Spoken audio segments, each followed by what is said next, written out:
Monkeypox has been a developing problem for decades and the current global outbreak was avoidable, but the looming threat was largely ignored, according to a leading expert on the virus. Dr. Rimoin is a UCLA epidemiology professor and has spent the last 2 decades in the Democratic Republic of Congo working on monkeypox. She said it was only when the virus spread beyond rural Africa that it sparked a global response. This virus has been spreading in marginalized and vulnerable populations, in Africa, for decades, and we've done nothing about it, Rimoin said. We have known that monkeypox is a potential problem for decades. There are now confirmed cases in Europe, Asia, Australia, Africa, the Middle East and South America. The Centers for Disease Control says there are more than 750 monkeypox cases in the U.S. across almost every state, but Rimoin said this was certainly an undercount because there was not enough testing available. Monkeypox is rarely fatal and doesn't generally lead to hospitalization. It is mostly not spread through the air, and people have been getting it from close physical contact.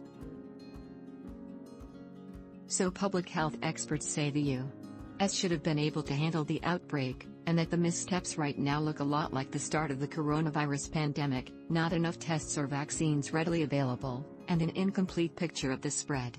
We have no concept of the scale of the.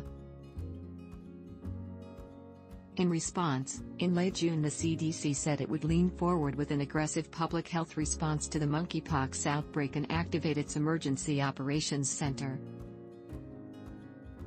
And on Monday, the CDC said commercial laboratories had now started testing for monkeypox. This will not only increase testing capacity but also make it more convenient for providers and patients to access tests, CDC Director Rochelle Walensky said in a statement. Rimoin questioned why there wasn't a more concerted effort to address or prepare for the virus years earlier when monkeypox was spreading in rural Africa. She said she had co-authored a paper in 2010 that documented a large increase in monkeypox cases since the eradication of smallpox and the end of the smallpox vaccine, which also protects people from monkeypox. If we do want to get in front of emerging infectious diseases, we are going to have to pee.